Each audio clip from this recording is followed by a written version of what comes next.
Hey guys, it's Michelle Pippin, and you are here for another episode of Coaching from the Couch. I am super excited to be talking about two topics that I feel like do not get enough press, do not get enough play, and they are rejection and having a scripted 2-minute response to rejection. And also, I want to talk about poop sandwiches, right? Because it's really not about whether or not you're going to eat a poop sandwich when you are an entrepreneur. It's really about which poop sandwich you're going to eat without complaining. So I'm super excited to talk with you about that. This is a production of Women Who Wow, the online mentoring and coaching platform for the seriously driven woman entrepreneur. And we are talking about always no BS, fluff-free strategies to keep you creating the income that you want and deserve in your business. So I'm excited that you're here.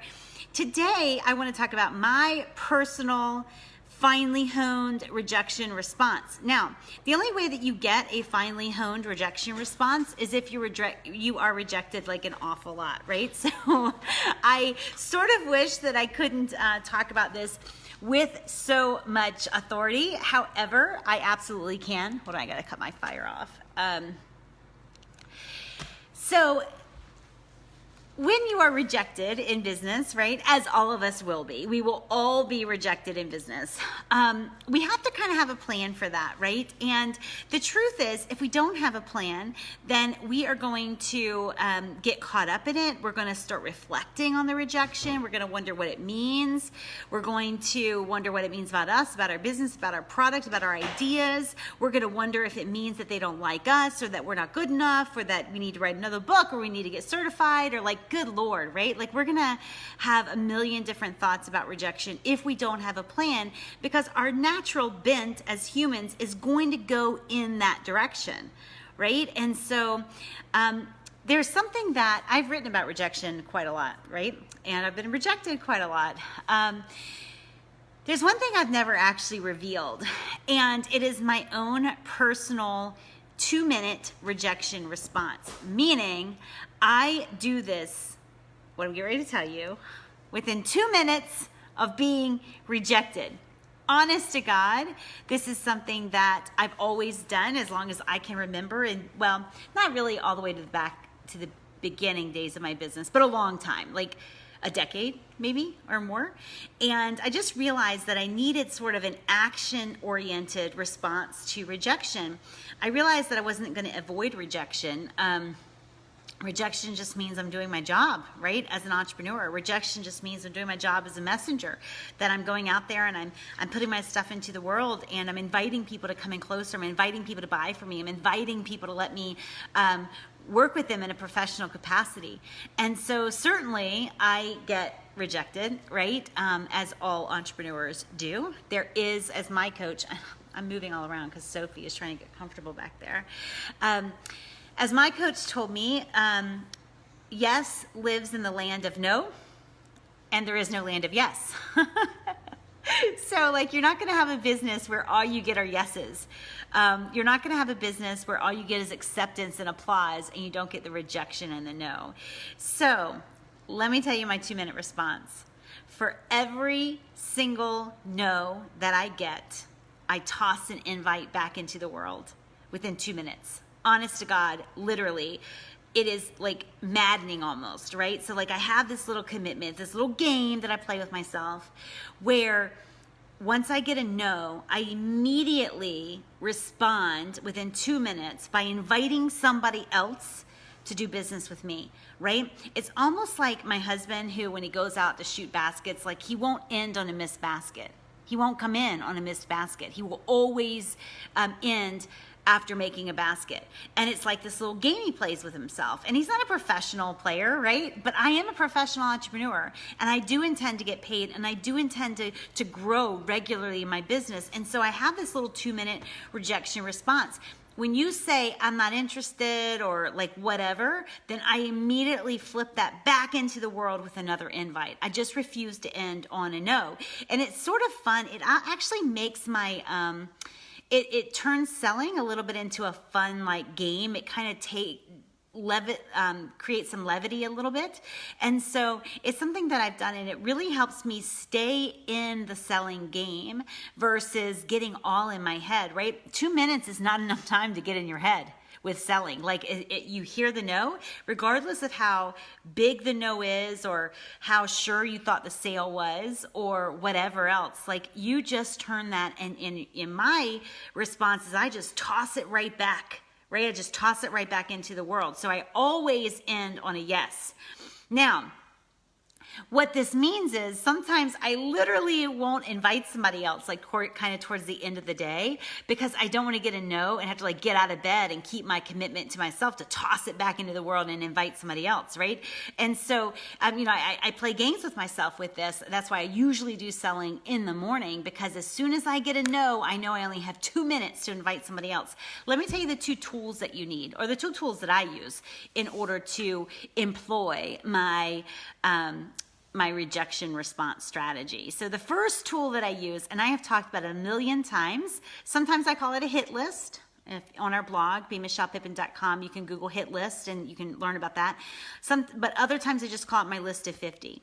The truth is, I always have a list of 50. 50 people, 50 names, 50 people I'm inviting to do business with me. When you say no in whatever capacity, whether it's for an event or for membership or whatever, when you say no, I scratch your name off the list and I replace it with somebody else's name. I'm constantly in communication with my market. I'm constantly in conversation with, women entrepreneurs. And so I don't have a hard time finding a list of 50. Sometimes I just go through Facebook and I'm like, okay, well, who should be on my list of 50? In other words, who should be Women Who Wow members? Who are the seriously driven women entrepreneurs among us? And I write their names on my list of 50. And the reason the tool, a list of 50 or your hit list, is so important is without it, 2 things happen. 1, there's no way you can create a 2-minute rejection response, because then you have to like go through and figure out who you're going to sell to, which takes too much time. But the other thing is, when you always have a list of 50 people who are not no's yet and they're not yeses yet, you always live in the land of potential and possibility, right? And so one of the biggest things that I find women entrepreneurs struggle with is feeling like they have nobody else to sell to, right? And feeling they've worn their market out or whatever. I always have a fresh list of 50. And it's not, I just came up with a list of 50 one time. For every event, for every program, whatever, I always come up with a list of 50. And then I just use that same list. I use it in notes, right?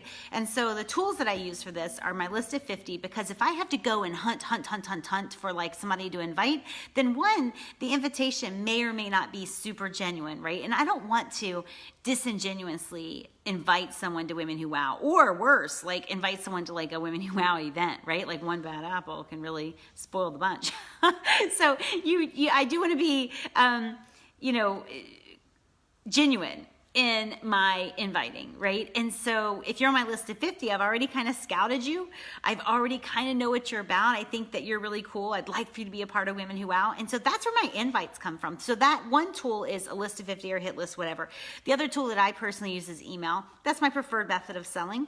And so whatever your tool is. But the truth is, I guess that the biggest tip for today is to make sure you have a rejection response. Otherwise, you'll get in your head and you'll spend way too much time there, right? And the truth is, you do not want to be left in your head.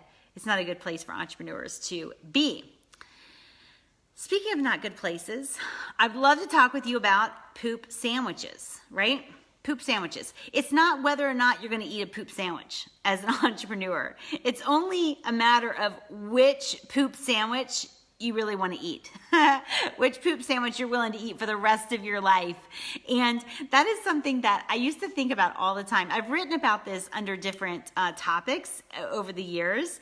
But, when I was first starting out in my business, I ate some pretty stiff tasting poop sandwiches, right? The poop sandwich of waking up early and staying up late and working feverishly and without a financial safety net, and being up to my eyeballs in debt as a very, very young family.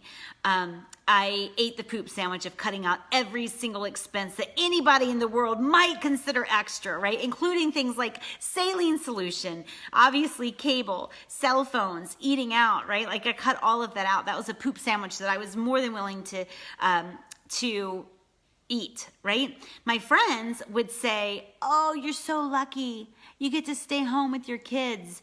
And I wish I could do that. No, you don't. Right? The truth is you could do it, but you're just not willing to eat this flavor of poop sandwich, right?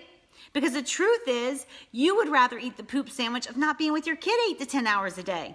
I'm not willing to eat that poop sandwich. In fact, there's a lot of poop sandwiches I'm unwilling to eat. I'm unwilling to eat the poop sandwich of no personal time. I'm unwilling to eat the traveling too much poop sandwich. I'm unwilling to eat the big team of employees I have to manage and follow up after poop sandwich. I'm unwilling to eat a lot of these poop sandwiches. So the key really to your success is to find something that you love so much you're willing to eat the poop sandwiches that come with it, right? That's really the key. Because the truth, you're always going to have to do something, right? And I love 80% of what I do, 85, sometimes 90% of what I do. It literally like jazzes me. I love it. But there's still things that I have to do, right, that I don't love to do. And so when you are thinking about whatever it is that you want to do, you want to say, you know what, is that a brand of poop sandwich I'd be willing to eat, for a while, right? Am I willing to take a risk? Am I willing to put myself out there? A lot of people consider the content that I put out there as a poop sandwich. Right? It's like I just don't know how you put all that content out there. The truth is, I love that poop sandwich. I don't even know how to exist without putting content out there. It's become something that's like a release for me. So you want to find the brand, the flavor of poop sandwich that really, really resonates with you, and walk away from anything else that doesn't. So there's no just right poop sandwich except the one that's right for you. All right, guys, I appreciate you being here live and watching the replay. If you have any questions about this, I want you to just pop the comments in below.